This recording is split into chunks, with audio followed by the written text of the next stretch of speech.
Mike, turn your games down. Hi, we're doing a movie episode of Games My Mom Found.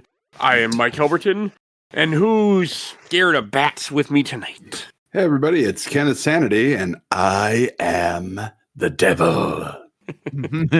I am Joe Butler, and when I have the mask off, I'll talk normally. But when I have the mask on, I do the voice. And I'm Bill from A Gamer Looks at 40, and this is my Batman voice. Notice how none of us was really all that original. We all basically went with voice. I shouldn't say that. I can't went with an actual quote. I should say that. But yeah, that's all good. I didn't think of anything in advance. That's what you get. I didn't either. And there are some really good fucking lines in this movie, though. Like, my God. There are. I should have thought about it in advance, but I chose to go with my heart. That's what happened. So we're here to talk about Batman Begins, directed by Christopher Nolan, screenplay by Nolan and David Goyer. And this movie came out back in 2005. Damn. Yeah. Which was the beginning of the Dark Knight trilogy. Yeah. For everything that it means. I mean, it did create two of the best Batman movies that we've ever gotten yet. It is also kind of the origin point for the best Batman games as well. Yep, this is true.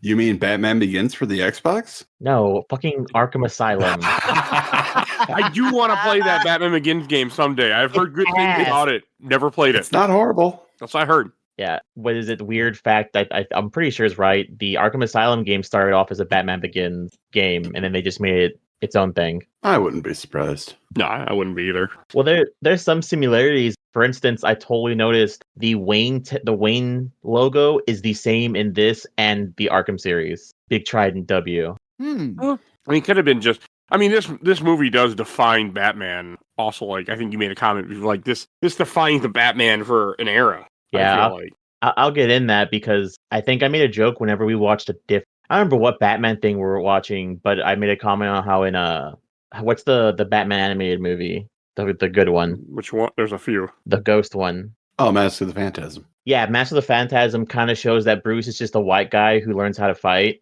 but this is the beginning of him and them sticking with it, where he was trained by the League of Shadows before he becomes Batman. Interesting.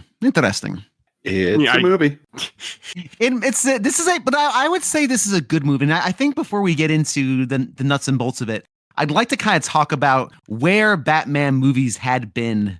We've covered all the Batman movies on this show up to this point. Have we done Mask of Phantasm before or after this? Way before. Way before, right? Yeah. Yeah. That's an animated series thing, right?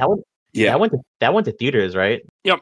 Okay. So we had not had a live action Batman movie since the ill-fated, and I'm not even going to ironically say wonderful, because that would speak things into existence that shouldn't be spoken. Like Cthulhu type mythos, that's not really great. We don't want to do that with this. That Batman and Robin was 1997, was it? Someone help me out on that one. I think that sounds accurate. Yeah, 97. Yep. Yeah. 1997. And due to the commercial and critical failure of that movie, they were like, we're not making any more of these. Damn it. They said they canceled all future Batman projects. And that was basically it until this was resurrected in 2005 or released in 2005.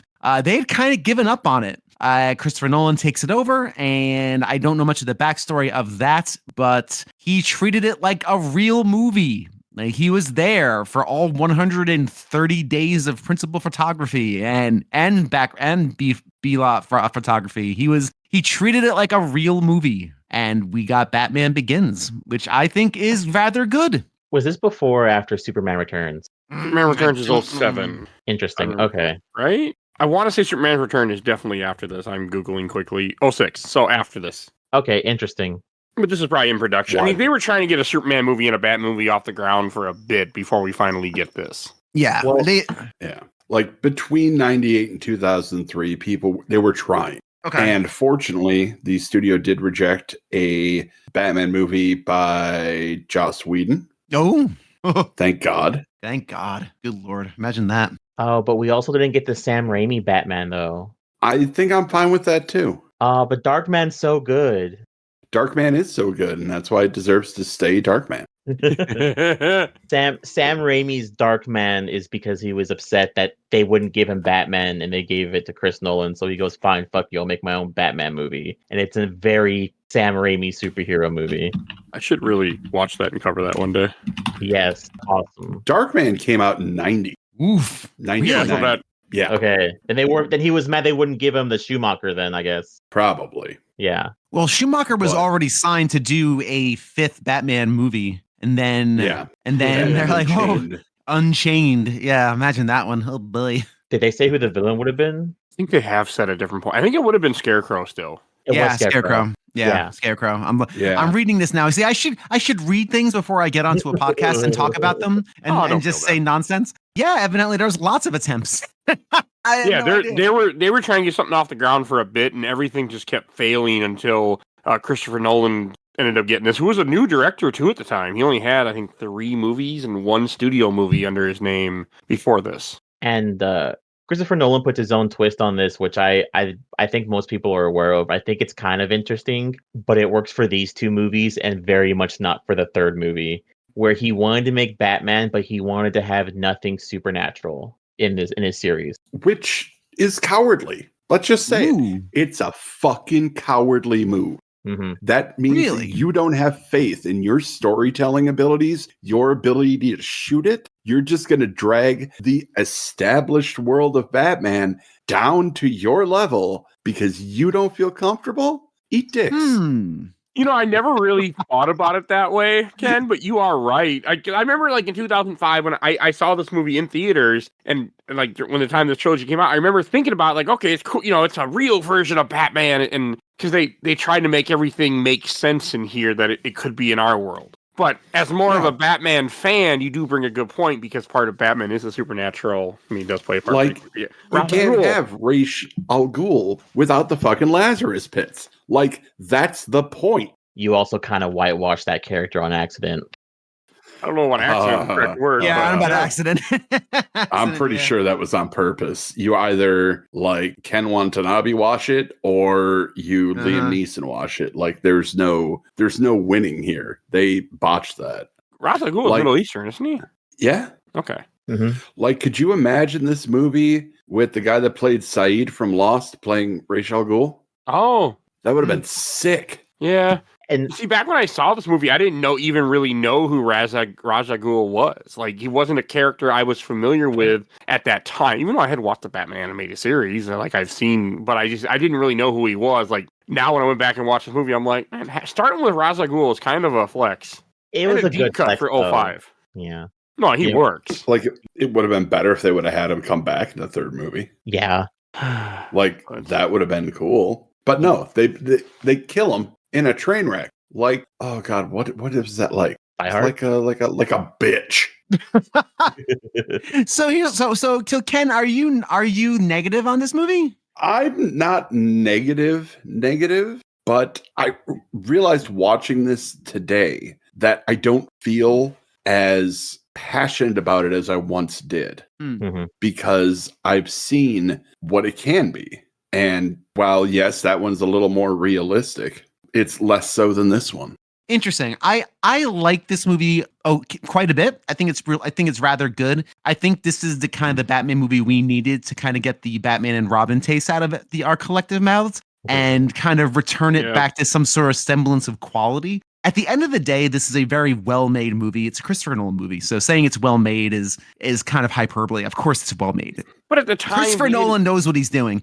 But didn't really like, know him. right? He No one only really had Memento and Insomnia. right? And Memento and Insomnia, which are both great, but he really puts his stamp on this, and it's funny because it definitely feels like a Christopher Nolan joint. If you know his later movies, of course, like those sweeping vistas in the very beginning, like the use of very widescreen. I believe this was entirely shot in a very widescreen aspect ratio, which again for a comic book movie is not that common. So he really puts this kind of directorial stamp on this and a visual stamp, for better or for worse. And again, whether you don't like the fact that it doesn't have any supernatural stuff going on and it's all too rooted, for me as a casual Batman fan, I was just happy to have a good movie that wasn't corny. So my bar was pretty low seeing this in theaters, and this exceeded it. On this watch through, I still enjoyed it quite a bit. I think the second one, of course, is better. The Dark Knight. That's a beast of its own, which we'll probably discuss at some point. We will, maybe sooner than later. And I haven't seen Dark Knight Rises since it was in theaters, so I can't make a comment. Can't make a modern thought on that. But I like this. I think this is very well made, and this has a lot of great hallmarks of what Christopher Nolan does well. Joe, what is your history with this movie? So I have kind of a cute story that I like to bring up. I told my sister about it because I didn't think she didn't know. So my sister and her mom, is my aunt, whatever.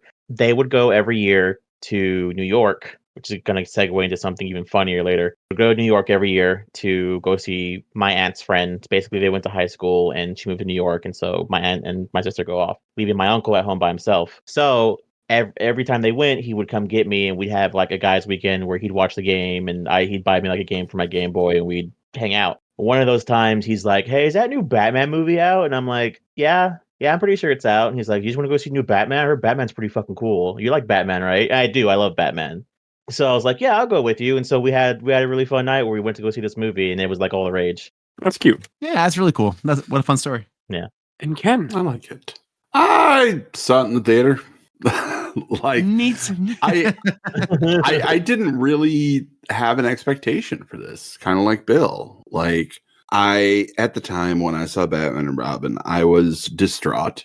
I was kind of upset because, like, I don't know, that it didn't work for me. I've changed my mind on that one. Obviously, go back and listen to our episode. But like, I didn't really feel anything for this. And after I got out, I, like pretty much everybody else who saw it, was like head over heels cuckoo bonanza. But also that was because, I had seen Insomnia, I had seen Memento. I knew who Christopher Nolan was. I knew who Christian Bale was. I know who I was like, oh, this is an actor movie. So like all those people that your favorite actors like are going to be in one movie together about a comic book. Let's go. This is awesome. And then things kind of changed, but we'll get there. All right. So I'm curious to hear this. I have a question because we talked about it in the Batman movie, and I want to ask you guys because you guys were a little bit older than me. What year is this? 2005. So yeah, I would have been, fuck, how old would I have been? Like 12 maybe? I don't know. Fuck. Anyways, you guys were a little bit older. Did the internet have a shit fit whenever they found out Chris Nolan was going to be Batman? Like how they did Robert? Not Christian Bale, yeah. Did the internet have a shit fit, or like the magazines or whatever? Like how they had a shit fit when Robert Pattinson was Batman? Mm-mm. No, I don't think so. I don't think there was a big backlash at all. I don't think Christian Bale had a lot of. I don't remember him being. What was he in before this? I don't remember. Oh, he's doing stuff like The Machinist before this. Oh, right. He did do The Machinist before this. So he was American a known. Psycho is before Yeah, this. It was American Psycho, yeah. Yeah. Okay. And like, if you look at the crowd of the people who would likely throw a shit fit, they're the same people who are now like, oh yeah, alpha male, Patrick Bateman, blah, blah, blah, blah, blah. Mm-hmm. So like, it's the same people. And, yeah, they would watch it. He did Equilibrium, which is still like, that movie's ridiculous, but fun. I have that movie on DVD because of a random girl I met when I worked at Target who had talked about it and I ordered it. He was also in the 1993 hit Disney movie Swing Kids. Oh my gosh. I'm not even joking. I love that movie. That's a good one. I like Swing Kids. That's not, there's no shame in enjoying a little Swing Kids now and again. I didn't know he's in that. Oh. Yeah. Okay. He was the shithead, Thomas, who joined up with the Nazis. Oh, okay. Yes. Okay. Damn, I haven't seen that one in forever. Dang. All right. Yeah. Yeah. I remember he was. Yeah. I mean, and I'm not the biggest fan of American Psycho. I think it's okay. I think it's one of those overrated movies. I'm actually thinking about covering it this year for Spooktober because I've never seen it. Not terribly spooky. I wouldn't know, but I don't know if it counts as a Spooktober. Maybe not Spooktober, but I'm thinking about covering it just because, like. Yeah, I mean, I've never seen it, and I feel like it's a movie I should watch once in my life, and that's it. No, I think you should. I think you should watch it. Cover it, never touch it again. Yeah. Be underwhelmed and say, "Oh, okay, that's what everyone's freaking out about." Great, it's fine. It's fine. It's funnier if you know about the book. I've never read the book. I don't. Yeah, I know. I don't know. I have no time in my life to do anything. I can't. Feel that. But not to derail this talk, but like the book American Psycho is very much, alpha male, blah blah blah. Yes, the movie is very much making fun of that from a female director. Yes, and so, that's what I've heard. Yeah, interesting. Yep. Yeah, there's some good stuff to talk about subtextually in that movie. Yeah, but obviously personal mileage will vary. Yes, I think it's a very interesting movie to talk about. I'm not the biggest fan of it. I know people who adore it, and I think it's fine. I just know the meme with the business card where people overlap it with like Pokemon cards and other things for the joke. That's all I know from that movie. I've never seen those memes, but that's funny though. Oh, there's a good meme of that. Yeah, it's a gift that, or not a gift, a little video that go around. Like, oh, they'll pull out like a Pokemon card. Oh, look, you got a charge. Oh, like it's. That's kind of funny. Okay. I like the gif of him wiggling in the little rain suit. That is a good wiggle. Oh. That's a good. I said that's a good wiggle. It is a good wiggle, actually. It's Huey Lewis in the news. But anyway, back to this. Where do you guys rank Christian Bale as far as Batmans go? This sounds like, I don't know. I almost don't want to even bring this question up because it's probably been debated a million times in a million cafeterias and a million schools around this great nation of ours. But I think we have to. Where does Christian Bale rank as far as Batmans go? Are we including voice actors or just movie iterations? I would say just movie. I think voice acting is a different kind of discipline than play. For me, number one. Okay, number one. 4.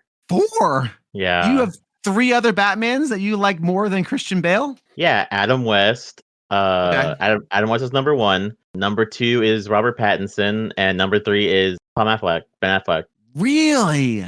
Yeah, Ben Affleck was a way better Batman than this Batman.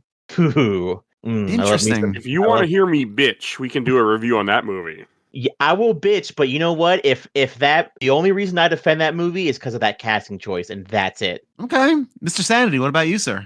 I dodged gunfire so you could think about it for a hot minute, Ken. Yeah, I know, and this is a tough one because if you would have asked me, like. Okay, be completely honest with you. If you would have asked me before I started rereading a lot of Batman comics for this show, I would have said number 1. But I can't do that. Interesting. He's good. Yeah. But he's not at the same time. I would. Okay, I'll put him at 3. Okay. All right. Does Lego Batman count? Only because Huh? No. Lego Batman. I mean live action. Yeah, I'm thinking live action. I think we can all agree that Kevin Conroy is the definitive Batman voice and probably the definitive Batman. I think everyone can agree on that, which is why I limited it to live action. Yeah. Yeah. We're video game nerds and comic nerds to a certain extent. Kevin Conroy, of course, is unassailable. But him removed, I think Christian Bale is a perfectly fine Batman and a perfectly fine Bruce Wayne, because I always divide the two. I'm always a Michael Keaton person, and I've always liked Michael Keaton because he was an excellent Bruce Wayne and a passable Batman, but the Bruce Wayne part of Michael Keaton was so fun and good. This really dorky billionaire who very awkward, unsure of himself. I love that as a Bruce Wayne. And then if you go to your Val Kilmer, who is, I think, a really decent Batman, but a terrible Bruce Wayne. Terrible Bruce Wayne. Fair. And George Clooney wasn't good at any of it, but he had nothing to roll with.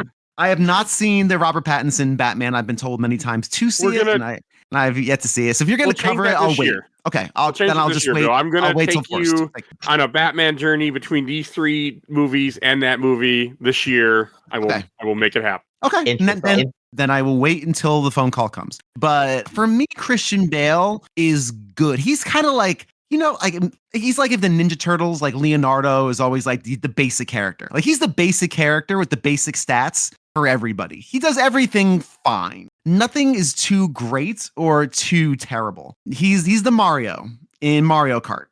Or the Yoshi in Mario Kart. He's got the base level stats. He's perfect for someone who's just learning the game. He's fine on all respects, but nothing actually ever spectacular. Whereas again, Val Kilmer, was actually a very good physical Batman, Michael Keaton is an excellent Bruce Wayne, but maybe not so much a Batman. So for me, he's just kind of there. He's there and he's fine. He's a good choice.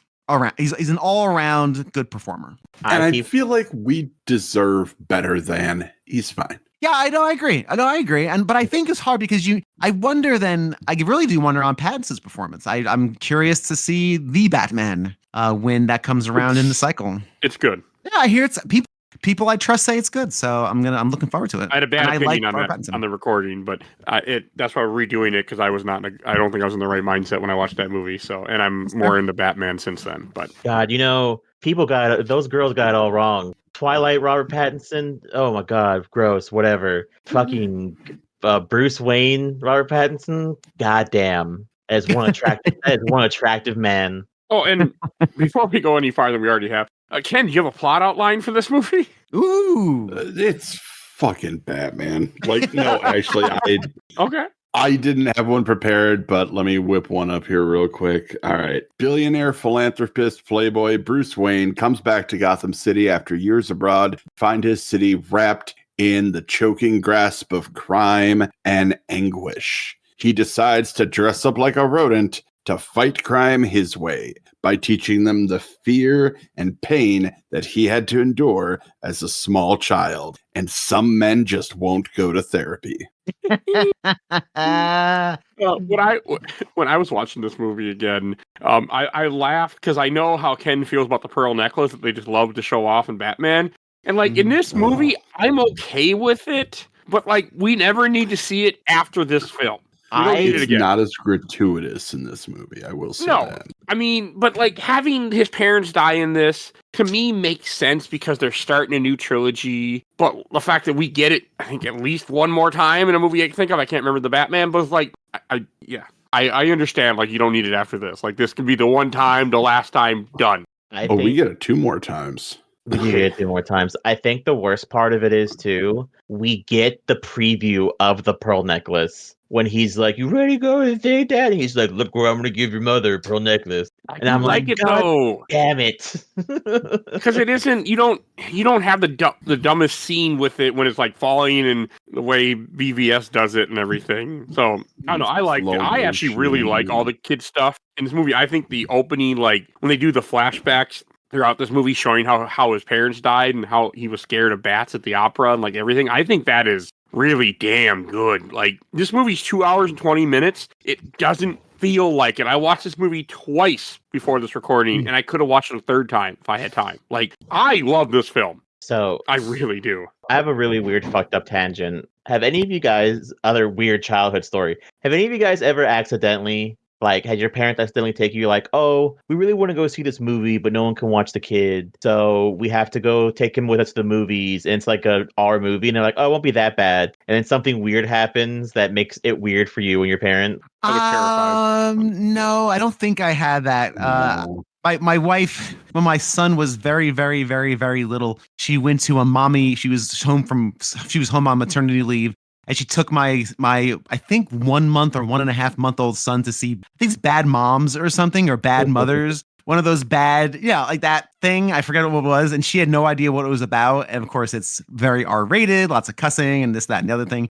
But he was also 1 month old. So, I mean, come on. You don't know what the hell. He doesn't know what's going on. So it wasn't that kind of thing. So no, I've never had that situation. All my movies I shouldn't have seen were because of my dad's VHS collection that I just started rating and watching without his permission. Yeah, I had one of my aunt and uncles, separate aunt and uncles, take me to, like, it's a weird cowboy movie. I don't remember what the movie is, but they're like, "Hey, you got a Game Boy, right? And it glows in the dark." And I'm like, "Yeah, I had SP." I was like, "Yeah," and they're like, "Cool, play your Game Boy so you don't have to watch the movie." But it was bright as fuck, and they're like, "We can't have you playing that in the movie theater." So I had to watch the movie, and there was a sex scene in that movie, and I had to, like, throw a blanket over me because I couldn't see it. But same concept. Why the fuck are you going to take... You have like 40 butlers. Why are you going to take Bruce to the fucking opera, and you know he's not going to want to watch the goddamn thing, and then he gets upset and you get shot? Because it's culture. It's culture. Yeah. We need to expose our children to culture. That's why we take my kids to museums that they don't want to go to and things like that. It's forcing them to enjoy culture. Is there a better opera to take your child to than Mephistopheles? That yes, Probably. maybe. Yeah. Maybe Dogman, the opera, was not playing at that time, so they had to settle for. Yeah. Hey, at least they didn't take them to an opera where they literally killed people on stage and ate them. So hey, there was that, right? That's true. That's I have no idea true. what you're referencing. My Interview with a Vampire. That was a okay. play. It wasn't an opera. Oh, you're right. It was a play. Okay. Yeah, close Anyways, I like it better when he's like, I want to go see Zorro, and it's like in the shitty theater, okay, and that's why they get shot. Or the even newer headcanon in the Batman, because the way the Batman plays out, Bruce Wayne would have been 8 years old in 2001, meaning that he begged his parents to go take him to see Shrek, which means in the Batman, Bruce Wayne's parents get shot at a showing of Shrek, which is funny, but I digress. Zorro would have worked too. I mean, I think the opera is a little. I mean, had I known as much as I know about Batman now, I'd be like, I mean, but I didn't. I watched the movie and I still thought it was great. So I don't know. I didn't. It didn't bother me. It was like, okay, it worked. Oh, bad opera. Oh. Well, like, here's the interesting thing about that choice for the opera, though. By having him exposed to that particular opera, it does kind of cast this particular Batman story in the light of a Faustian deal. Like, you lose your parents, but you gain the power. So it's kind of interesting. I don't know if that was intended, but that is a subtext that is there when you have, a version of the Mephistopheles story being told. And then your parents immediately die afterwards. What a weird monkey's paw wish. I wish I had power and it kills your parents. Well, that's what happens when you make a deal with the devil. That's like Faust teaches us all. That's like making a monkey's paw wish for the best Batman movie with the Joker, and it happens, and you're like, "What? I wonder what consequence that'll be." And we never have a better Joker than Heath Ledger. But that's a different movie. Nor Heath Ledger. We traded the best Joker we'll ever get in one movie, and yeah. Yeah, but that's a conversation. That. Yeah, that's a conversation for a whole other movie that we'll argue about. But I feel like it ain't going to be that many months before I can contain myself to cover that film. But at this point, speaking of Batman Begins, this is also the beginning of another villain who's in all three movies. God fucking damn it! I knew we were going to talk about it. You mean Scarecrow? Scarecrow begins in this movie. Yeah, he's not in the second movie though, is he? He's in the second movie. Yes, he is. Oh, very beginning. Yep. Oh, okay. For like 5 damn minutes. It's been a bit. Really has been a bit. Look, it's a waste of Cillian Murphy. It's a waste of the Scarecrow. No. You don't like the Scarecrow in this? I love Cillian Murphy as Scarecrow. Scarecrow. I like Cillian Murphy as Scarecrow. I think he could have been great. I don't like what they did to him in this movie. Like, he's barely there. Yeah, you're right. And like, he gets scared on a horse and disappears, and you don't see him again until the next movie. Right. Like, and in the next movie, he's a punchline. In the next movie, he's literally a punchline. Yeah. No, I truly agree with you actually on this. I love Cillian Murphy. And has anyone seen Peaky Blinders? Because I feel like I need to see that show. I've never watched it. Is it worth it? I'd say so. Yeah, I think I could. I've started getting clips of it on YouTube. Spoiled for me. All of a sudden, I'm getting these clips, and I'm like, you know what? This might be something I could get into. Anyway, Cillian Murphy is great. I think he's an exceptional actor, and I think you could have done so much more with the Scarecrow, but you need to have the Ra's al Ghul connections between the beginning and his. You needed that, but I kind of agree with you, Ken. I think you could have done so much. All he does is really just incite incidents. He's just kind of like the middleman who happens to run Arkham and have the spooky mask. I agree with you. I think he doesn't have much to do, and it's a bit of a waste in favor of ninjutsu, which again, if you for a reboot of a character that was desperately needed in a live action setting, you kind of had to do this. You had to bring it back to reality. Again, as a casual Batman fan, I liked it. But I agree. I think you could have done so much more with Cillian Murphy. I think that would have been phenomenal. I was going to ask, who wants a hot take? Okay. Hot take. Hand in the air. Pat did Ken hot take. Let's go. This isn't a Batman movie. No, it's not. He's not Batman. This is a Bruce Wayne movie. Yeah, that's fair. And that's not what I want from a Batman movie. I want fucking Batman. Is it because they try to do that dumb thing where technically it's actually done better in a later movie, Robert Pattinson, but the whole idea is that Batman pretends to be Bruce Wayne and not the other way around. But this movie, it very much is just Batman or Bruce Wayne pretending to be Batman to get revenge. Yeah, it's Batman. It's Bruce Wayne pretending to be Batman, pretending to be Bruce Wayne. Yeah. Like, it's Bruce Wayne is just cosplaying as Batman in this movie. And you can tell it never quite feels right. They could have done something really interesting, and I think I would have been fine with it. They should have had Batman. They should have Kristen Bale talk normally as Batman and have him put on a snooty accent for Bruce Wayne. And that would have made more sense. Oh, hello, I'm Bruce Wayne. I'm Bruce Wayne. Just go full pop with it. That'd be great. I'll buy your restaurant so those foreign women can swim in it. Yeah. Dancing in the fountain. How fun. Droll even. I do like the voice. I mean, it's a voice that was made fun of for years after this movie, but I do like the gruff voice. I don't. Again, it all makes sense in context, and I actually like the fact that this is more of a Bruce Wayne movie. And if I remember, The Dark Knight Returns or Rises, or the third one that's a Bruce Wayne movie too. That's just old Bruce Wayne. It's not really a Batman movie either. The only Batman movie in this series is really the second one, which turns out to be. It's not. Well, it's actually a Joker movie. Barely a bet. Yeah. It's really a Joker movie. It is a Joker movie. That's a good point. Yeah. That's a good one. It's a really good point. You're right.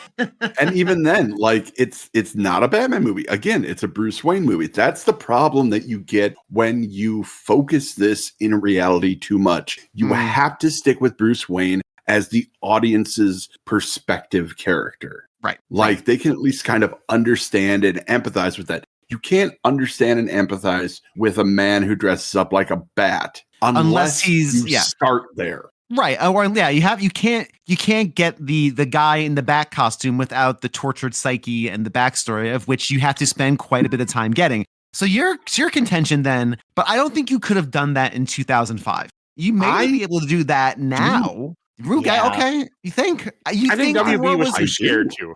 I don't think that would have flown. I think studio wouldn't have allowed that. And I don't think audiences would have accepted just Batman without the backstory. Just, this is Batman. I don't think we could have gone that route. I'm not saying we should have gone that route, but I don't know. I don't think audiences would have taken that after Batman and Robin. I think you needed it to be more grounded in reality.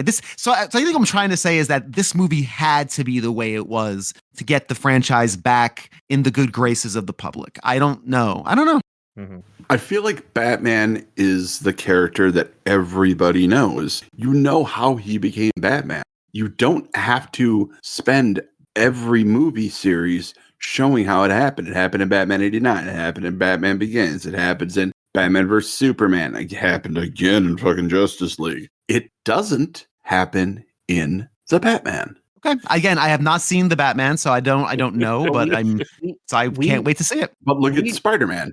Uncle Ben died in Spider-Man. Uncle Ben died in Amazing Spider-Man. Uncle Ben did not die in Spider-Man Homecoming because they trusted that we know who Spider-Man is. And Batman is way the fuck bigger than Spider-Man. Yes. Ken, I'm gonna have to message you because you're actually really wrong about that. I don't think I am. And I don't want to spoil it because I know Mr. Bill Tucker has not seen the third Spider-Man movie. But don't forget that with great power comes great responsibility, Ken. Yeah. Okay. Yeah. Yeah. They changed that.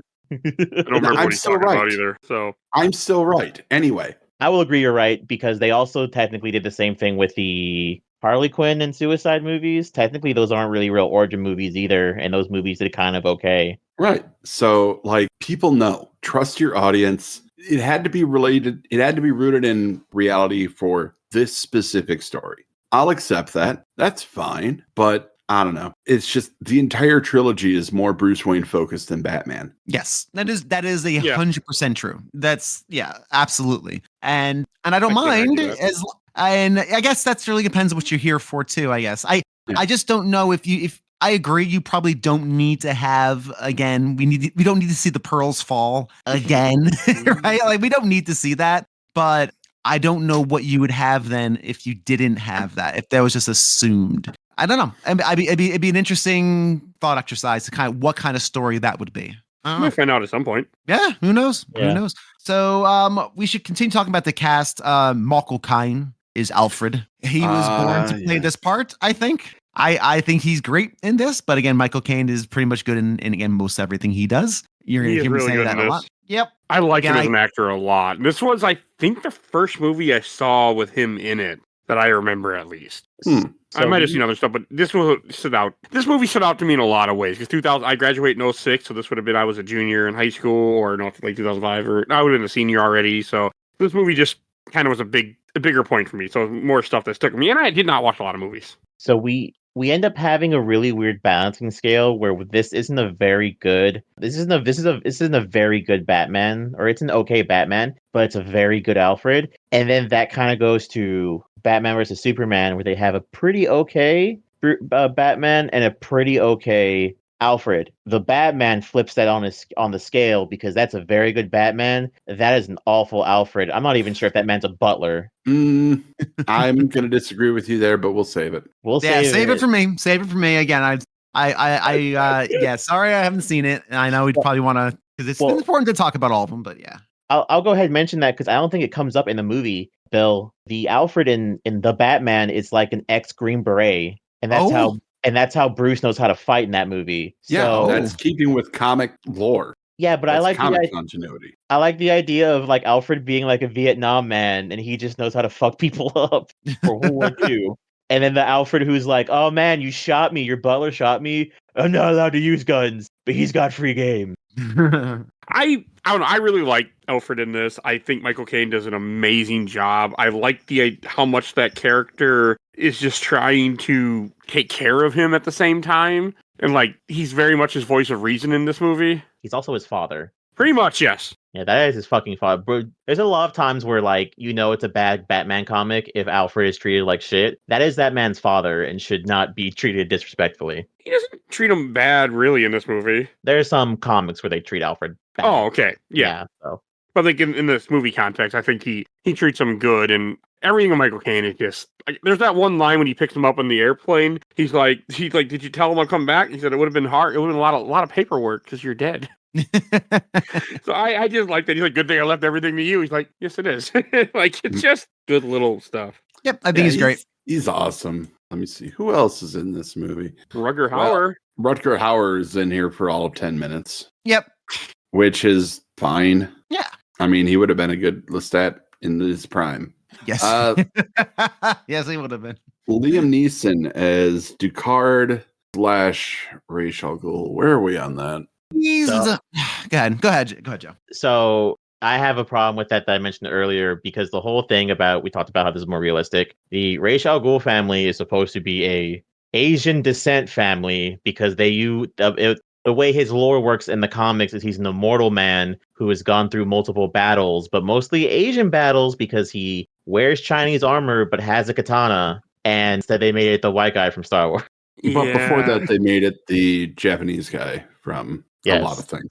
And like, I don't particularly care for it. Like, toward the end of the movie, yeah, he kind of looks like him. Oh, the gray hair. It's still Liam Neeson. So like, it's hard for me to like, oh, that's the guy from Love Actually. He's not the bad guy.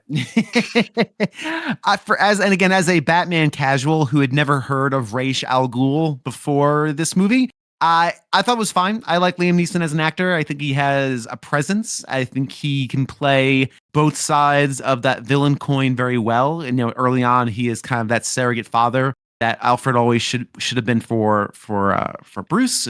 And towards the end, of course, he's Evil McEvilson, that we must reset all the things. But I think he plays both sides of that very well. And Liam Neeson is just reliable. And all the actors in this are reliable. There's no one in here that's really, I mean, other than Cillian Murphy, who's outstanding, and we'll talk about others, but everything's reliable. So just like with one glaring exception. I want to know who your exception is. Glaring. Oh, Ken, I'll let you go ahead. Oh no, you go right ahead, because I think we're going to differ on this. I would say Katie Holmes is my exception. She's I don't know. She's okay. Not great. She's the one we're kind of questioned when you have with this cast. But I mean, I like her in this. I mean, I'm also too far. I just think this movie's almost perfect. So I can't judge her performance at all in this. Hey, Rachel, you want to know my secret identity? I'm going to say the thing I said to you 2 hours ago at the very beginning of the movie. I'm going to say the thing you said to me 2 hours ago. That's going to be our little secret code. I mean, is that what she said to him? Oh, no, yeah, that's when he already came back. I thought she might have said something like from years ago, but no, you're right. It's something that's not that long ago. So who's your downside? Who's your not reliable? See, I think that Katie Holmes is just fine in this movie because it's a nothing part. It is a nothing part. I don't. It is a nothing part. It is a nothing part. Oh, that's no question. I think the movie damaged itself by recasting her in the second one. Why? There was I agree with reason to. I agree with that. It was not an upgrade. Yeah. No, Maggie Gyllenhaal was not an upgrade over Katie Holmes. I don't understand why they felt to do that. I don't know. It's weird. Mm-hmm. That bothered me. So who's your unreliable actor? Who's unreliable? Everybody says Katie Holmes is unreliable, and I love her. I think Ken disagrees with that statement. Yeah. Yeah. My most reliable in this one, my favorite casting, honestly, in this movie, is Tom Wilkinson as Carmine Falcone. He's great. Tom Wilkinson. Yeah, I mean, you have to. He's great. He's perfect. Yeah, he's perfect. People always fear what they don't. He passed away. Yeah. Damn, I didn't know that. That might made my day 10% worse. Yeah, he passed away at the tail end of 2023. That's what happens. People shouldn't die at the tail end of years, because then I just don't. I'm so busy with everything else. I just don't pay attention. Trying to have a nice Christmas season. No, that's a shame. That's a shame. He was so good in this. Yeah, he was great. Yes, and I think that's my definitive Falcone. Yeah. Who else has played him over the years? Well, you haven't watched the Batman, but John Turturro plays him in the Batman. I was gonna say you can't. That's oof. That's dueling masters right there. It's a tall task. That was a good choice, though. John Turturro is just one of those actors. Every time I see him, I'm happy he's there. I freaking love John Turturro. That's the best way to describe him, Bill. Every time he's there, I'm just happy he's there. Man, now I really want to see the Batman. When I was watching this movie, all the stuff with Falcone, I thought of you instantly, Bill, because of Ken, because of Long Halloween, and I know how much you love that. Love that book, and they kind of, they make Falcone a really good villain in this. And after reading as much Batman as we have for this podcast, I was able to really appreciate it a lot more than I ever have before because of that. Yeah, like he's my standout in this cast. We got to talk about Gary Oldman though too. Of course, he's so good, and he's really good in this role as Commissioner Gordon. Well, Detective Gordon. Yes. Oh, detective. That's right. He's not commissioner. He's not a commissioner yet. Thank you. Sorry. Next movie, right? No, he is sergeant at the end of this movie. I don't think he's commissioner until the end of the next movie. I think. I can't remember. Can't remember either. He is commissioner in the second movie. Okay. It's like right before the third act. Oh, they kill people, don't they? Who has, I guess, a job, I think. Yeah. But no, Gary Oldman's just solid. If he's in the movie, I expect him to be good. Like, maybe I'm just taking him for granted, but like he does everything well that I've seen him. So him being good in this, not surprising. I don't think he has a bad movie that I've seen him in, at least. I haven't watched Tiptoes yet. So who wants to play Joe's favorite game? What is Joe's favorite game? Besides Joe's Anime Corner, which is not what we're doing. Yeah. No, this will be a movie segment too when y'all do movies. Was this made before or after 9/11? Give an example. Yep. Give an example. My main primary example that I always go to, Tomb Raider, starring Angelina Jolie, made June 2001. Who knows what the villain of that movie is? A white guy. Yes, and he's in charge of the Illuminati. But you have this movie where Morgan Freeman plays Batman's gadget guy, where all his equipment comes from. Drum roll, the military.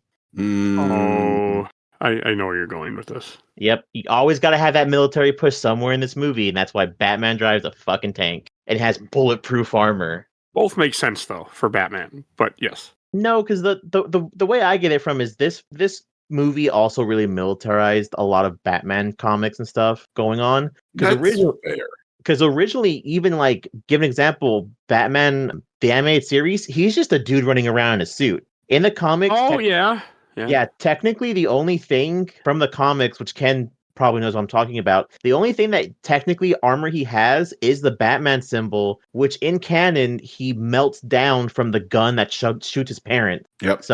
So that's really the only bulletproof protection he ever had on his chest, which was cover his heart, quote unquote, even though it's in the middle of his fucking suit. But that was originally the only protection he really had. Now it's triple tri-weave aluminum bullshit that can stop everything but a knife and some shit. And a dog bites. Forget dog bites. Yeah, it does do dog bites. Fuck me. Not until the second one. It's the beginning of the second one, though. No, that's the joke, because he gets bit by a dog in the second one. And he's like, he very specifically gets a different suit halfway through that movie. You do bring up a good point. I forgot that. Because everything had to have military, because the country in general changed after that. So, but with that, I think a new prominent like comic character that no one really knew about, and I think because of who plays him, he becomes a more frequent role coming from comics going on. As Morgan Freeman plays Lucius Fox. Was he not a big character before this? He was, but no one really knew who he was. Animated series, Lucius Fox was on there a lot. Really? I don't remember. And you remember, unfortunately, so I'm part of the problem. I say that because I remember that weird little gremlin guy making Batman's tools when we read the Dark Knight or Knightfall. Yeah, the Hunchback dude. Yeah. I forgot his name, but that's who did it. Like he was pretty much in charge of mostly like the Batmobile. Yeah. But you know what? Now that you mention it, in the animated series, he didn't make the gear either. Wayne Enterprises. Yep. So I guess Batman needs a Q. Yeah, and I think it's fine because it's interesting because we talked about earlier, but I both hate and love making it a little more realistic because technically his money's used for something, and it'd be weird just to have him make random gadgets. So of course he has very specifically 3 tanks and a bunch of spelunking gear and armor, and they had a dummy shell factory make 5,000 pieces of different pieces of the bat cowl. Yep. And again, that all lends back to this realism where nothing can be there. Everything has to have a source and a place where it comes from. And again, I appreciate as a casual Batman fan having these sources of places because I can understand a company the size of Wayne Enterprises just trying stuff out. I'm sure Google has all sorts of weird spelunking gear and strange batarangs and all sorts of goofy nonsense that they just think up, try, and throw in the garbage because why not? We're basically aperture science at this point. So I mean, I personally like that groundedness. I don't know how much I like basically Batman's a ninja. I don't know how much I like that origin of him becoming or him getting his skills. I don't know if I love that, but again, it is accurate. Is it accurate? Is it accurate to like comic books and such? At this point, it's also jumbled, and he's had so many origins because the DC universe can't help but shit the bed every time they do a large story. So, I'm pretty sure I remember that happening at some point in one of the runs. I think Batman Year One, he was trained.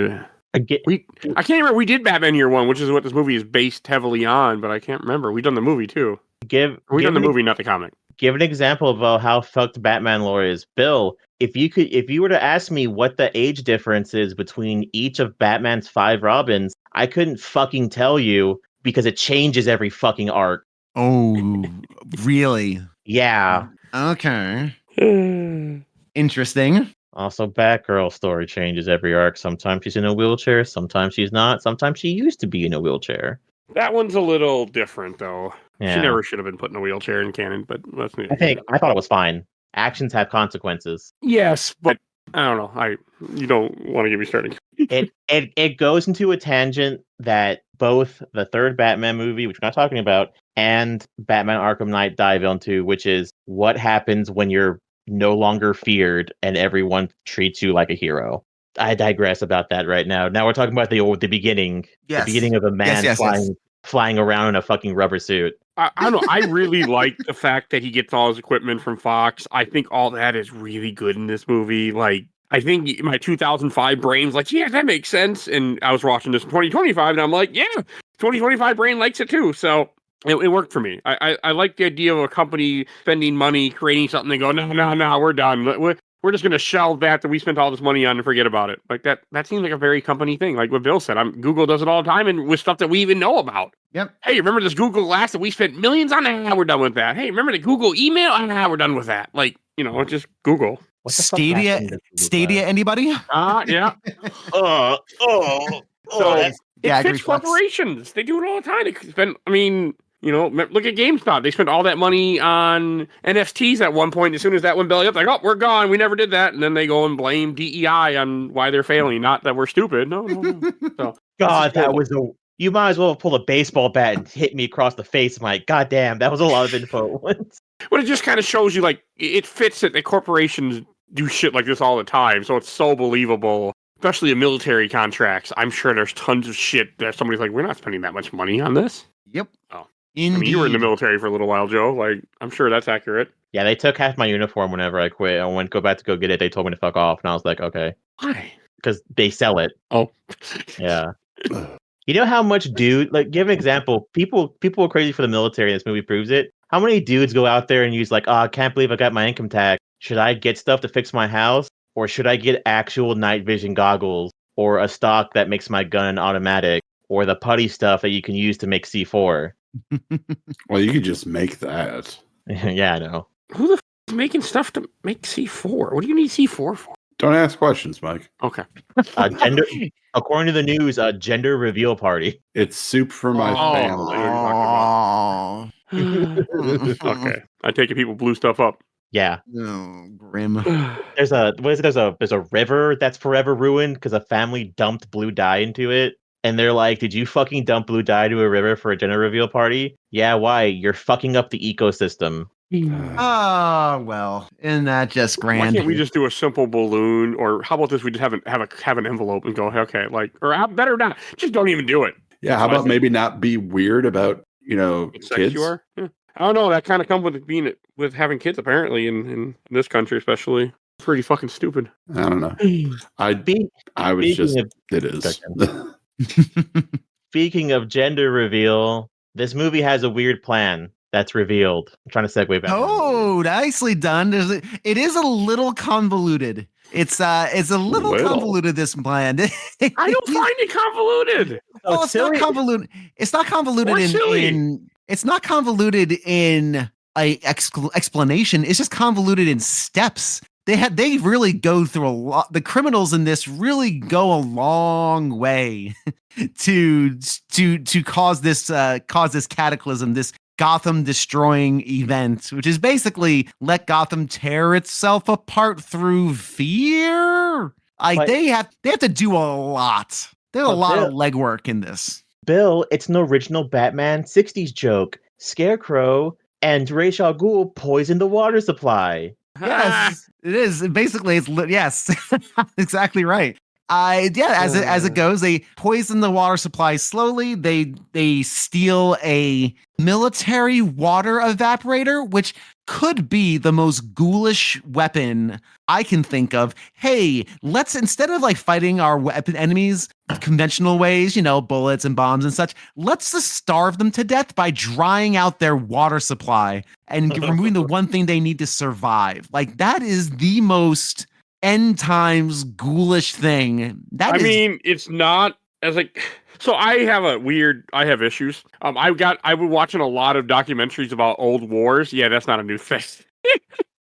That's how you siege a town. Like Napoleon era, for example, when he sieged a bunch of those towns because he's fighting fucking forever for no reason. It really is for no reason because it all falls apart anyway within not that long of a time. Like, they literally just stopped them from getting any goods, and the people were eating rats and eating horses and each other, and they just sat there and waited. That was how they won. I remember the famous Kefka doing the same thing to Doma, right? Kefka poisoned their water supply. Boom, no more Doma. So there you go. That was good.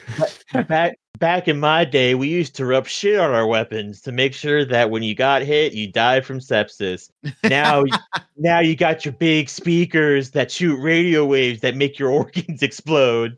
It's what they did. And also, the fact that it's 2005 and we have a weapon that's made for desert combat in this movie also fits Joe's comment. Yes. 9/11. I didn't even think about that. Because when is Iraq? Iraq would already have happened by now. No, yeah, it's still happening. Iraq technically ended 2011. Did it? No, we're still there. No. Yeah.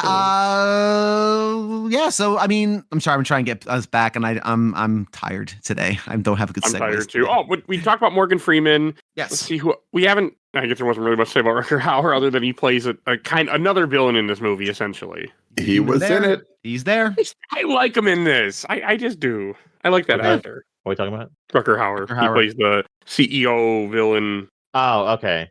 I want to sell your business so I can do money. I mean, hey, at least he didn't try to sell the country that he's in charge of to get money. So I'm okay with that, you know? Oh, shit. Oh, wait. Fuck. Hey, sorry, you opened the door and I had to jump. But we were talking about the equipment. We haven't talked about the Batmobile yet.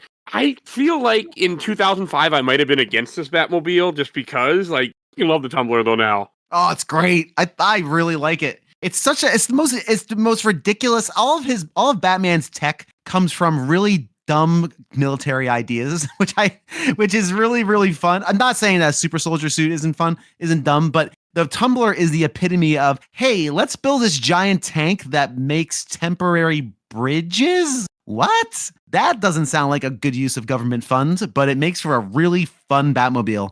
I always find that Batmobile feels like it's growling at me at all times. It's constantly just grumbling. It's really, really cool. I'm a big fan. The Grumbler instead of the Tumbler.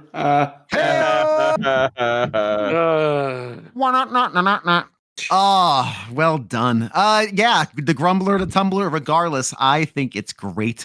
Although I don't know why he needs to go into a vertical position to use the weapons on it. It doesn't make any sense to me. Why he needs to go into like turret mode. I guess you do that in Arkham Asylum, so I mean, it makes sense in the aspect of it comes out as a bike later on, but not in this movie. So. Yeah, it doesn't. Otherwise, no, not really. I think it's a secret master tool for later. I think actually that's what they were going for, is that, hey, remember the hidden department from the first movie? It's a motorcycle as well. Motherfucker, did you just say a secret mouse tool? Yes, I did. Okay. Why? Why is that the wording that you used? Okay. Because Mickey Mouse Clubhouse, come inside, it's fun inside. Because I'm chronically online. Clubhouse. Okay. My kids used to watch that growing up, so I know everything about that fucking show. I don't know what's better about the Tumbler is that he's driving it and they're like, what the fuck is that thing? Or the next part where they're like, is that fucking thing jumping from building to building? And then somehow it makes everyone's lights turn off and then they can't fucking find it even though it's right next to them. Yeah. Stealth even though the thing mode. is grumbling, even though it's going, I guess he puts it into stealth mode where basically it just turns the lights out. Maybe it goes into like an EV mode for a bit where it's just silent and just. I think he also turned their lights off too, which is why they couldn't see him either. I think. You think it was like a localized EMP kind of thing where it kind of just like. But that would then their shut down cars would have stopped. car. Yeah, their car would have stopped. So I don't know. I guess, but they couldn't see him, which is why I'm like, where the fuck is he? Okay, Yeah. I really like that whole car chase scene. Everything It's with excellent. that, with him running, it's excellent. Excellent. I love when the Batmobile is an extension of Batman, and that's why I really appreciate in this one where it's jumping from roof to roof and it's flying and gliding and jumping. It's an extension of the Batman character. And I really like the Tumbler for that. And again, grounded in this like reality, this thing that they could have built for some nonsensical reason. Well, But they it's just real, happen isn't to it? have. Don't people actually own the Tumbler, if I remember correctly? I think so. I think they actually made that. They made 3 for the movie, and then they actually had 3 actually made. So when the movies were over, they just sold all 3 of them. I forget. There's an actor we've talked about on this show before that actually owns one of them. I can't remember who it was now, but it's come up in conversations. But people actually own that damn thing for some reason. I mean, I would. Damn cool. Is it even street legal? No. Okay, then what are you gonna do with it? You buy a piece of land. You buy a piece of land and you drive it. If I can afford the Batmobile, I can afford a piece of land to drive the Batmobile on. Fair enough. Okay, so this is fun. There is a company out there that is actually 10 of them for sale, like to drive for sale. And it is almost $3 million, but you can buy one. That is a lot of fucking money for a car that you can't drive. No, you can. It is... Oh, street legal? Uh-huh. Okay. You know what? I would much rather see a Tumbler driving down the road than every time I see a Tesla truck, I just flip it off. So I'd be happier with that. As soon as you said that, I knew you were fucking going with that. Of course you knew. You've been on the show long enough. You know where my jokes go. Yeah. All right. Wow, this is wild. What? You can buy a Tumbler? No, I'm reading the spec jokes? sheet. Oh, okay. Yeah, it's crazy. I'm reading the spec sheet for this thing, and it's 5,500 pounds. It is made out of Kevlar, carbon fiber, sheet metal, and fiberglass. And its frame is made out of tubular aeronautical steel. Like, this thing's insane. 525 horsepower. Oh, I'm sorry, it is not street legal. Okay. Boo. But still, it's kind of cool. But I guess you have 10 million to waste on a vehicle for no reason. You have the money to do other shit. So that holds up. Still damn cool. Who else haven't we talked about? I want to say this is... I want to kind of go back to Gary Oldman. This is one of the first movies that I really recognize Gary Oldman from, because I didn't see other movies later on after this, like Leon the Professional, Fifth Element. I think I saw this movie first, long before all those. So this was a big movie for me when I recognized, like, he's a great actor. Really do like that. Like, as far as the first Gary Oldman movie, this is a pretty solid one. I've seen a lot more now. I've not seen Dracula, but I've seen a lot of his movies at this point. One thing always matters. You gotta get the right mustache for it every time. For Gordon? Yep. Yeah. Gotta have the mustache. Goddamn, does Gary Oldman pull off that mustache? Yeah, and to kind of go back to your point of, like, this being a Bruce Wayne movie, like, I've been watching this movie in the background, and you are 100% right. Like, he really doesn't even become Batman until fucking hour 20 into this movie. Goddamn. So, yeah, Ken's 100% right. And as bad as this one is, the next movie has half of the screen time for Batman than this movie does. That I did not expect. Yeah. Like, this movie is literally almost half Bruce Wayne, half Batman. Because Batman has 67 minutes of screen time. Dark Knight has 36. God damn. Wow. Fuck me, that movie is bad. I can't wait to watch it, though. But, okay.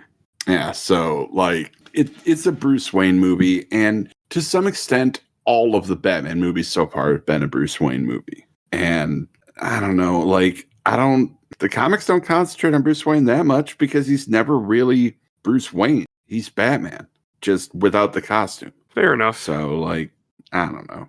It's just me complaining about stuff, which is fine. That's one reason you're here, sir, just to complain about stuff. And I value your Batman opinion actually very, very highly. I mean, first stuff that I had you on was Batman. I just kind of went from there. Yeah, that is true. So, no, I'm very... I like your opinion of Batman, and I think this movie is like, it's a very important Batman movie for a whole generation. And I'll agree with that 100%. Like, this is an important movie. So the guy that plays Flash, is that the name of the character? The Flash? Flash, yeah. Dude, I know I did say that very wrong. I mean, he's from Batman Year One, right? Isn't that the blonde-haired guy that is Gordon's partner? Yeah. Okay. So, when I first saw this movie, I thought it was the partner from the Batman the Animated Series because he's a short, fat guy. Yeah. But it's not. They did kind of make him look a little bit like Bullock. Okay, so it wasn't just me. Okay. No. Is Bullock in the second movie? No. Oh. Bullock's not in any of these. Flash is, though. I thought he was Bullock up until this watching of this movie. I always thought that was the same character from the animated series, and it wasn't because of the fact that I watched Batman Year One. We've talked about Batman Year One. Did I actually understand who that character was? So even weirder, he plays Flask in this movie, who is a corrupt cop, and then he also plays a corrupt cop in Too Fast, Too Furious, which is weird. He's also in Sons of Anarchy, I think. I think it's the same actor. But is he also a corrupt cop in that show? No idea. Never seen it. I just think he's in it. I think he was also in Mandalorian too. That's some corrupt guy that tries to betray Mando and then gets blown up. But I don't remember. I didn't look this up. I just am talking out of my ass. So yeah. So during the Batman flashback, we have where we say that one guy is also played by Ken Watanabe, is Ra's al Ghul, and then Liam Neeson's playing Mr. John Smith. And then obviously you see Ken Watanabe die, to which later in the movie you have him where it's revealed that Ra's al Ghul is just a figurehead, which is an interesting take, but it also ruins the immortality twist. But then they just go, oh, that must mean Liam Neeson is Ra's al Ghul. And it's like, why the fuck does that matter? That's how I always took it. Because it's like, well, he's actually the head, and it's like, okay. So yeah, the question really becomes, why did Ra's al Ghul have like a fake Ra's al Ghul pretending to be him?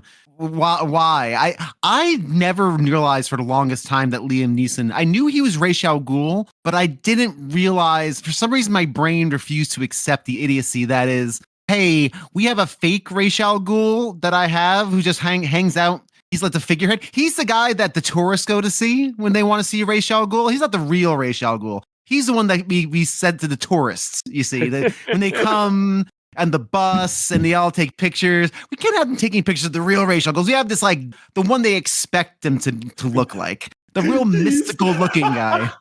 He's the one working the merch booth. Yeah. Well, welcome to the shadow. Welcome to the what is it? The League of Shadows Memorial. Here you can learn all about our famous history. And here's a little gift shop where you can get the little tiny gauntlets and the katana that's made of wood. And Ra's al Ghul likes being around the people. He wants to. He doesn't want to be he doesn't want to be on the big stage. He wants to work the gift shop. That is funny. Which is weird. Right. It's a weird thing. It could just be the way that I took it. Yeah, is always that. And the time I took it this time when I watched this movie too is that it was just like a disguise. So you wouldn't, if you tried to kill someone or betray them, you'd kill the wrong guy. Is that a fair enough? But it is kind of weird. You would think that would be revealed once you become a member of the League of Shadows, right? Like you would think at some point. Maybe they don't completely trust Bruce Wayne. They're using him because he would be a good ploy to get into, Gotham City. Like, let's say here you wanted to attack the Federation of Earth, so you take over one of the commanders, maybe Picard, for example. It makes it easier. Maybe they were going to tell him right after the beheading, but the beheading never happened. Well, yeah, because he didn't earn the right to be part of the Shadows. Just like the Mafia, you have to become a made man. You got to kill someone. He didn't kill anybody. So yeah, but you know who Tony Soprano is before you're a capo. I mean, I see what you're saying. I do see what you're saying. But I think that this kind of stems from Ken's point where this movie is too realistic. Everything has to have a logical explanation, as opposed to, I guess, the real answer, which is immortal guy that just keeps coming back to life for a random reason because of science and mysticism. We can't have that in our modern Batman movies, so we have to have a reason for this to be. I just don't understand why he could have just been Ra's al Ghul. I survived, because he brings him down to the mountaintop. Like he does clearly survive. He brings him down. He saves him. So he could have just saved Ra's al Ghul. But I don't know. You make a point. You make a good point. I mean, that also does pay off later in this movie very well. So is it before or after? And I think honestly, it's a very bold choice, but I did like it. Was it before or after he joins the League, where he goes to go, he's back in town and he's like, oh, I got something I gotta do though, and he sees Joe Chill in court, and then he was gonna shoot Joe Chill and someone else shoots Joe Chill? And I think that's an interesting way of having Bruce be like, hey, that guy's dead, do you feel better? Would you have felt better if you had done it? What are you doing, bud? I like that. I don't understand why. Before he was training. Before, okay, yeah. Yeah. I think that scene is great. That's a good scene. I mean, the only part that doesn't make sense is why the woman wants to, say her boss's name before she shoots the guy. That makes perfect sense. But yeah, other than that, yeah. Fair. Because there's something in people knowing why they're dying. Gotta know. I think he knew anyway. He's testifying against the guy. You're dying because you can't shut up. I think he knew that already. Who the fuck wants? Who the fuck wants to live in Gotham? My case in point, I know Gotham's supposed to be like Detroit and also like New York, because it's also an island. Mm-hmm. But I don't know why. There's a really interesting scene I never noticed. I didn't think about till watching it this time, where Bruce's dad is like, look, son, I take the train that I made, just like poor people, because we like people. And then you see the train later when Rachel's about to get fucking shot, and it's all gross and shit, and it's like, oh, it went downhill. But also, I have a weird question about Batman lore. Yes. Why is Thomas Wayne a surgeon when their family's a bunch of billionaires? Because he wanted to help people. He wanted to be the good rich person, which, just so everybody listening knows, there aren't any. I knew we were going to make that joke somewheres. It has to be there. Because I believe the Waynes are a generational wealth, and I guess he just decides to do something decent with his generational wealth. So that's how I always took it. With reason he's a surgeon. I mean, like, if you have that kind of money, you can really just do whatever the fuck you want. So, like, if you want to study this, like, it doesn't matter. Like, okay, go ahead and study. We can afford it. Not only do we own this business, I also decided to be a doctor, and I think that's also in the comics. I will be the doctor of my own hospital. I think that's illegal. I'm not sure how doctors work. I mean, Grey's Anatomy tells me that it's real, but that doesn't mean anything. Grey's Anatomy taught me if you're hot enough, people won't realize you're a serial killer. I don't know what you're referring to, actually, in that show. Doesn't Grey's Anatomy's end with, like, Dr. McHunky becoming a serial killer because he's crazy and hot? I mean, that's another movie that he goes into, yes, but not the same character. You're talking about Thanksgiving. Someone lied to me, then. No, he gets killed in a car accident after he saves people's lives. You don't know how if you really want to go down this rabbit hole with me and Grey's Anatomy, but that you're talking about Patrick Dempsey, who ends up playing in Thanksgiving where he is a serial killer. No, someone straight up told me that Grey's Anatomy ends where Dr. McHunky becomes a serial killer because he's so in love with Dr. Grey. And they don't realize so they went into the future then, because Grey's Anatomy is unfortunately still running. What the fuck? It's a 21 season, still running, and the lead actress, Ellen Pompeo Grey, is actually leaving the show and went to a different show, and the show is still going. But that's neither here nor there. Whose anatomy will it be then, Mike? Whose? I mean, there are other people who are related to her who don't have the last name Grey, but they technically are related to her, and her daughter is around. But let's not. It should end. So they get shot. I mean, I also like the stuff that they do here to show Bruce Wayne being a playboy and being like the thing with the hotel with when he runs into Rachel. Like, there's one thing I was really paying attention to is how much his character, the actor, changes when he talks to her versus anybody else. And I like that. I think that's good acting on Christian Bale's part. And I think it's really good for the character, too. And it also goes along with what you guys have said multiple times throughout this episode. It's a Bruce Wayne movie. I didn't notice that, actually. That's interesting. Mm-hmm. Watch how he acts. Yeah, no. Changes his demeanor.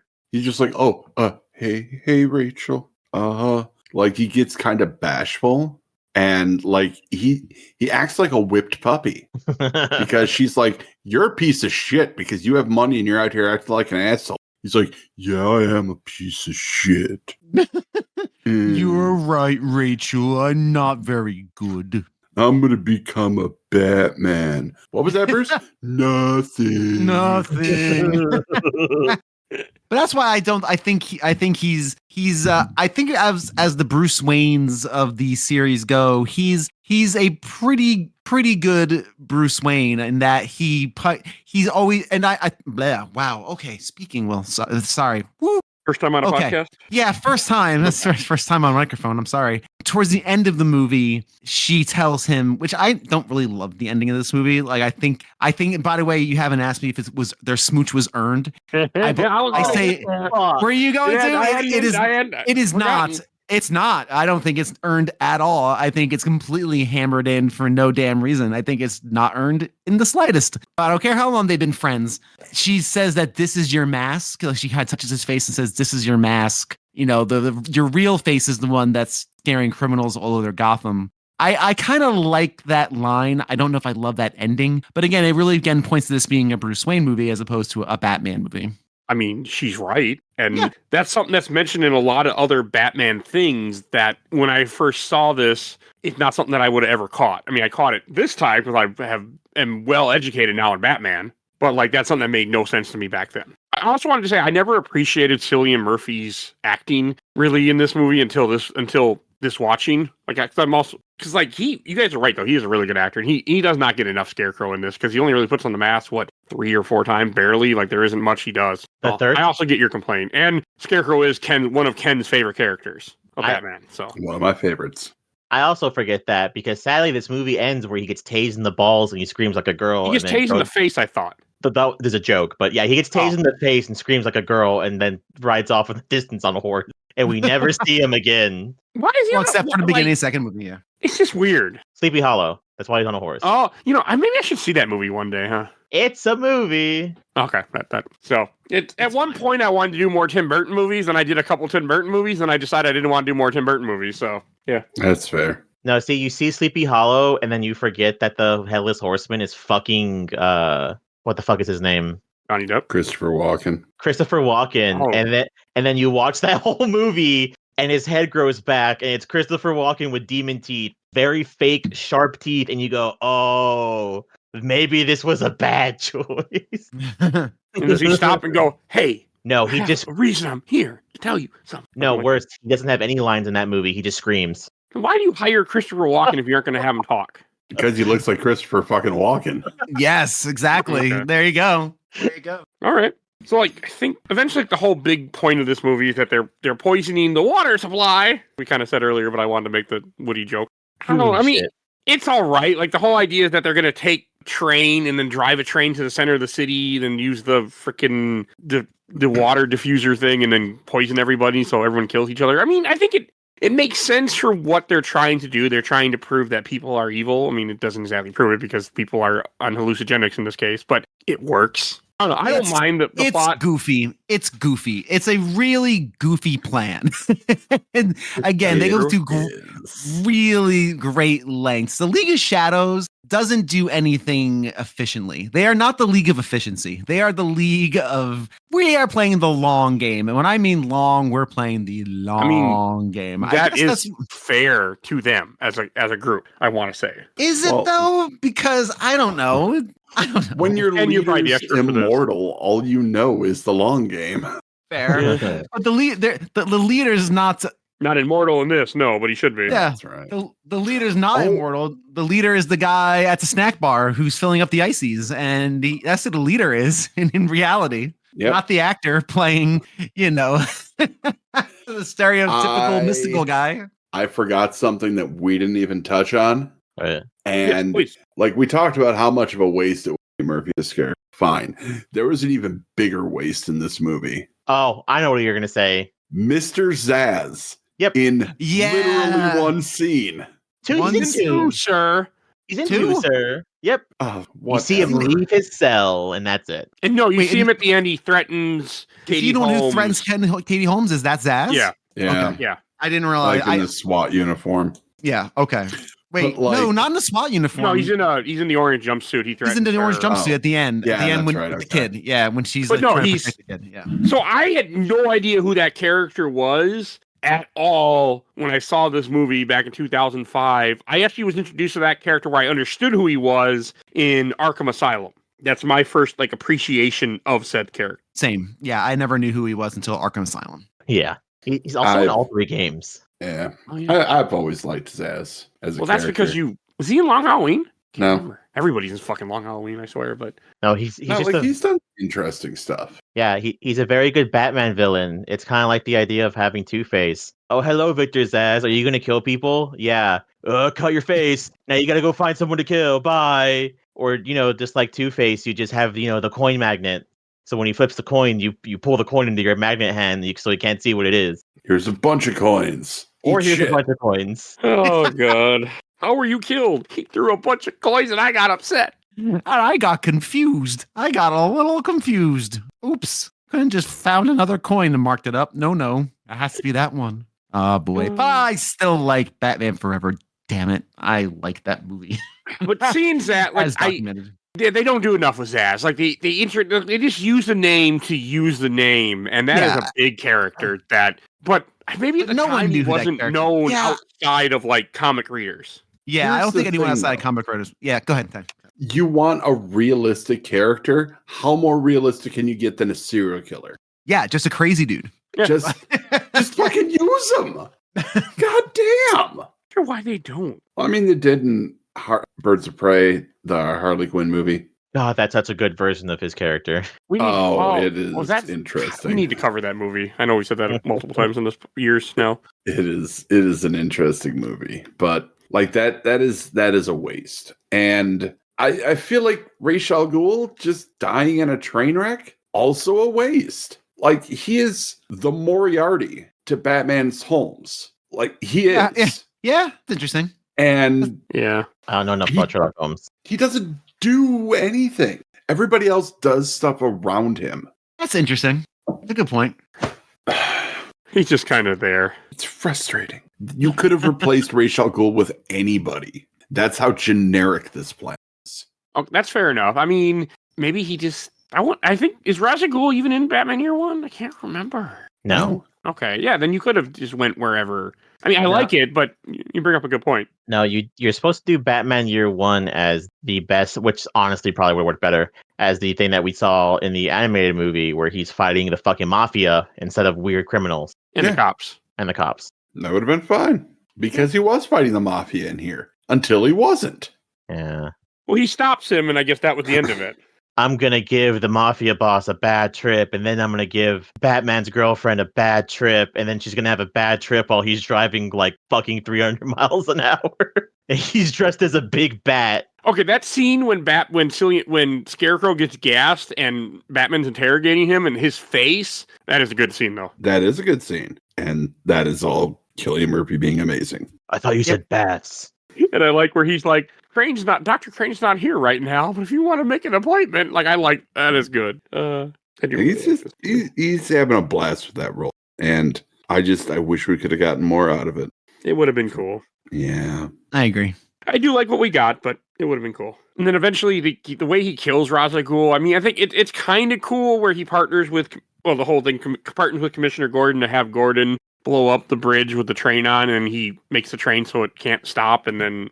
I mean, the line is corny, but I still like it when he's like, I can't kill you, but I don't have to save you. But, I mean, technically, you still killed him. Because You still you killed put him him. on you. You're the reason the train is going. You're the reason why there's no bridge. It's called killing through inaction. That just no, Batman. No. Still killing. Look, You still did it. Yeah. This movie very specifically and everything going forward uses what I like to call the infamous bat loophole, which is I don't have to kill you, but I don't have to save you either. Give an example. Batman has a fucking 2-ton tank. He runs over several cop cars. I don't know if they're dead, but who gives a shit? Right. I'm sure they're fine. Just some broken spines, and they can no longer walk and ruin their lives for the rest of their existence. But they're not dead. They still have breath in their lungs and hope in their hearts. They may not have spines, but he knocked out like 5 other ninjas on the train. They're dead. That train falling probably fell in a small building. Also dead. Probably full too, because don't forget, everyone's tripping balls right now. Mm-hmm. Not in this part of the city, though. Well, actually, no. The water is being broken on the way there, so everybody on the way there would still be tripping balls, too. Yeah. Uh-huh. Mm-hmm. They murdered a lot of people in this. There should be the next movie should open up with a whole, like, these are all the people that died on the night that Batman joined us. Oh, it gets worse in the next movie. Every movie is just like him, like, fucking people up, and it's like, I'm pretty sure that kills people, Batman. Hey, remember in Arkham Knight, when you hit someone with the Batmobile going 70, they're okay. They were tased. They're okay. They were tased away. It's tased away. It's fine. They're not dying there, convulsing and left. They're fine. Like in Arkham Origins, when you break their neck or break their legs and leave them in the cold snow, they'll be fine. That's great. That's fine. They'll be okay. Shake it off there, Slugger. Shake it off. Rub some dirt in it. My favorite one is in Arkham Knight when he picks up a guy by like he grabs both ass cheeks and he shoves him into like an electrical outlet and he just gets fucking tasered and you're like, oh, that kills people. Yeah, it's a far cry from the thwack, swap, whap, bam of the old days, huh? That when you'd be like, Batman doesn't kill people. When you're driving around a military tank and mowing people over, yeah, you're causing some you're committing murder. Damage. Yeah, you're committing some murder. I just want to, not let you know that they're committing murder, I guess. Yeah. So Batman tells Ra's al Ghul, I don't want you to ruin my family's legacy, so I will ruin my father's legacy by blowing up this train that he told me he built himself. Yeah, with his own 2 hands. No, I mean, yeah, and also tell all of my highfalutin friends to go get screwed. And I like that scene. Yeah. You just came here to drink my booze. That is the best use of Michael Caine because he tells Bruce Wayne, what's the point of doing all those fucking push-ups if you can't even lift the log off your body? I love that. That's a great line. It's true. You're like, hey, you guys gonna lay there stupid? Or are you gonna come on and put some muscle into it? Yeah. He wasn't wrong. No, not at all. Not at all. That's such a good scene. Again, Michael Caine is just amazing in this movie. He's rather good. Any other scenes you want to mention? Anything else we haven't brought up? Is the guy, the actor who plays the unhomed person who is in the Narrows? Isn't that the guy from Snatch, the Russian guy? Yes, it is. It is the Russian guy from Snatch. Okay. This is a nice coat. I noticed that for the first time last night watching this. I was like, that's the damn Russian guy from Snatch, isn't it? It absolutely is. I do like that coat thing pays off later on when he comes back years later and he's like, nice coat. I love that also the same scene where later on he's like on the rafters and the kid's like, no one believes you're real. And then he like just throws the kid the binoculars. But then I'm like, Bruce, you idiot. That probably has Wayne Tech written somewhere on there. You're fucking stupid. I mean, why didn't he? It would have made sense to me to give him a batarang. Like, here's a batarang. You know, it's a generic thing that I make that I'm going to leave when I beat the shit out of people and, you know, give them tetanus. Like, this makes sense. Here's a batarang. Don't poke your eye out. Doesn't that make more sense? Why would you give him your binoculars? Like, think about why the fuck you give him his binoculars? Like, he's got like I guess when you're rich, it doesn't matter, huh? You know, whatever. Like, I'm rich. Like when he buys that hotel, like I don't think that's how that works. I'm like thinking to myself, that guy doesn't own the hotel. That guy just works here. And he's like, what the fuck are you doing, man? I'm just trying to do my job. Like, if you want to buy it, you got to go talk to the realtor. You got to go talk to the board. Like, yep. Next time I'll give you a sticker. The stickers didn't come in yet. I was busy ordering cows, 10,000 of them. I mean, there are some funny lines in this movie, like the one where they're like, the next one will be up to our specifications, but they gave you a discount. Like, there are good jokes that work in this movie, but don't make this movie feel stupid. Yeah, there's some humor in there. Yeah, I can agree with that. The jokes are for the trailers, so they can put stuff in the trailers. Like, you should see my other car. Okay, that one is funny. Okay. Oh, that was in the trailer. I didn't watch any trailers. Oh, you should see my other car. Wait, which like was that? Was there an other car joke? Yeah, when he's at the hotel. When he hands the guy something on nice car, and you should see my other car. See, but that's okay. I can take a cheesy joke from Bruce Wayne. I cannot take one from Batman. Batman is beyond cheesy jokes. Batman's not allowed to have any fun. He has to just kick people in the head. That's all. It's your job. You don't remember the second movie then, Bill, because don't forget, I'm not wearing hockey pads. What? I don't remember. What? I don't remember anything about the second movie. Other than it's good. Dark Knight? Yeah, in the beginning of Dark Knight. Oh, Harley, yeah. I don't wear hockey pants. I don't wear hockey pads. Yeah. Batman is continuously goofy throughout that entire fucking movie.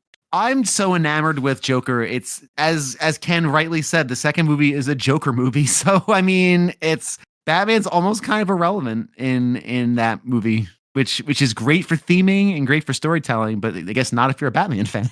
I guess I'm looking forward to seeing that again. I think I don't know. I feel like Dark Knight might be another one of those movies I consider a perfect movie. We'll see. It's probably going to be a month or two before we get to it because I really, really want to see that movie now. So we'll see. I hate to admit it. I think that Dark Knight is the perfect Batman movie. But that's another conversation. So this movie, after they kills Ra's al Ghul, Ra's al Ghul burned down his mansion. So then, like, I do like in the paper when he sees it, and that is like, drunken Bruce Wayne burned down his mansion. I think that's a cute moment. I had forgotten that the mansion gets destroyed in this movie and that they rebuild it in the next movie. Because doesn't it get destroyed in the third movie too? No, in the third movie, it's fucking dilapidated. Okay, because he just stopped. Yeah. It's been so long. All right. Yeah, he stops caring about it. So it's just because he just lets it go to the mansion would fall apart because he stopped caring about it. I fired all the help except Alfred because he loves me. But even then, like, your house won't fall apart. It'll take a few years. But we'll get there later. Hey, Talia, you want to have naked sex on my floor next to a fire pit?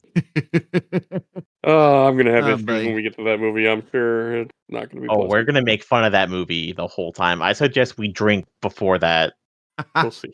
Any last thing to say about this movie? No, I think I'm good. I think we've kind of covered it. Yeah, I'm good. I have one thing to say, and I will say it like it deserves to be said last. So, Ken, do you have anything left to say? Nope, I'm good.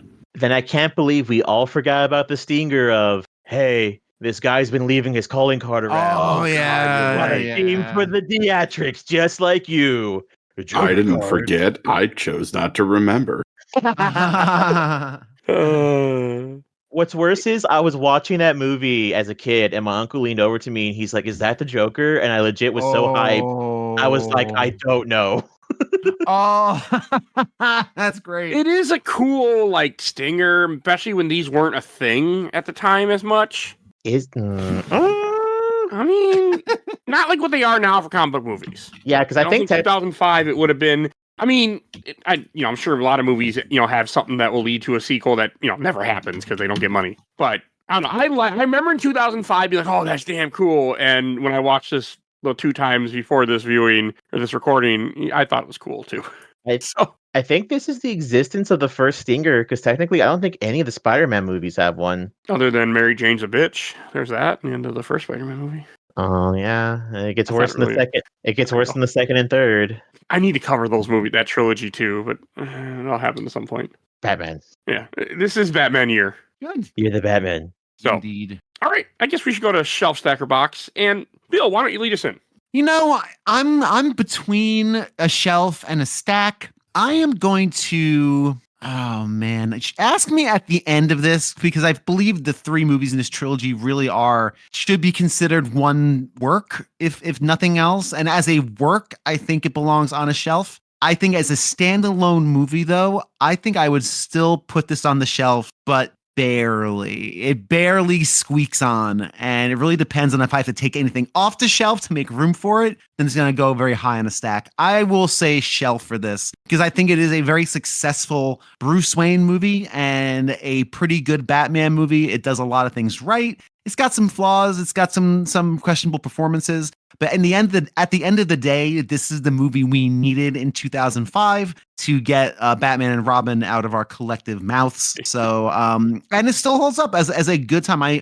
Like you said, Mike, it's a 2-hour and 20-minute movie, and it did not feel like that in my viewing last night. So, I'm going to put this on the shelf, but it's a very cautious shelf for me. I'll go next. I'm putting this on the shelf. I love this movie. When I was watching, I'm like, is this almost a perfect movie? To me, it's close. It's not, especially the more we talked about it, but to me, it's damn close. I love this film, and I don't know how much of that is rose-colored glasses. I don't know how much of that is nostalgic, but I freaking love this movie. I think this movie is great, and I can't change that, nor do I want to. Go on the shelf for me. And Joe? I think I'm going to put this one in the stack. As much as I like this movie, I feel like I wouldn't want to go back to it. But I will admit, it's on the stack. But there is a spot where all 3 movies have to be shelved, and I'll explain that on the 3rd movie. We'll get there. And Mr. Ken. I'm not going to surprise anybody when I say I'm putting this in the stack, and I don't even feel a little bit bad about it. It's respectable. It's just, like I said, when I first watched this, I thought it was cat's pajamas. As I started reading more Batman comic books and started thinking about things more from a film studies point of view, a lot of things in this movie just kind of pissed me off. So, we're going to stack it. Okay. Cool. Understandable. That's not what I expected when we went into this. I wasn't expecting it when I started watching it. Yeah, neither did I. I was expecting overwhelming praise, and when I was done with it, I was like, you know what? I don't think I can get this overwhelming praise. I like it, but not over exuberance. I don't have that for this movie. No, that's one thing I think is special about as we do this show and we look back at movies and how we feel. So Indeed. All right, and then at some point, sooner or later, you will hear us talk about Dark Knight at some point. Hopefully within a couple months of the time you're hearing this, which will be in April, but that's my goal. Because I really, really want to watch Dark Knight now more than if I didn't have stuff going on and I wasn't going on a trip, we might be doing that movie like real soon, because damn did I get excited after watching this for Dark Knight. So, which I don't normally do. I don't do stuff really close together because I feel like it can burn you out, but damn. But yeah, so that's something to stay tuned. I think we should go to plugs. And Bill, where can people find you at? Still like a gamer looks at 40, still talking about Final Fantasy. Even if this gets released in April, I'm sure I'll still talk about Final Fantasy, but maybe not. You will be. Well, I might take a break. If you're on my Discord, I've already been kind of hinting. Yeah. I might have to take a break because there's people in this world who don't like Final Fantasy and may want to listen to a gamer looks at 40. So who knows what I'm doing, but whatever I'm doing, it'll be a lot of people talking about something video game related and telling stories about their personal recollections and histories with things. So if that sounds like your cup of tea, then check out A Gamer Looks at 40 on every pod player known to existence. And if it's not there, then you use something homemade and strange, and I can help you with that. But yeah, A Gamer Looks at 40.com for all the other things. All right. And if you enjoyed this episode, there's over 750 other episodes of this podcast. We do all sorts of content, movies, TV shows, video games. If you want to hear all our Batman content, there will be a link in the show notes to every Batman episode that we've done, which there's 35 of them. This is 36, apparently. I just looked it up. So, yeah, we've done a lot of Batman. Batman. Dang. Definitely go check out all that. If you want to support the show, we do have Patreon for Little Dog. You vote in our Patreon poll. You will see a link in the show notes. If you want to be a part of the show, if you want to suggest things that I will someday get to, if you want to just lurk on and chat with us, join the Discord. You'll see a link in the show notes to that. We're always happy to have new people join and chat with us. So definitely go do that. And I want to give a shout out to my awesome intro and outro courtesy of Helena at Hell Has Fear. You can follow her on TikTok and Instagram. Definitely go check her out. And please follow us on Facebook, Instagram, Threads, Blue Sky, YouTube, TikTok, wherever you get your podcast. Rate and review us, please. Helps out the algorithm. I think that's everything I need to say. So we will see you guys all next time. Bye, everybody. Bye. So long. Bye, Nora.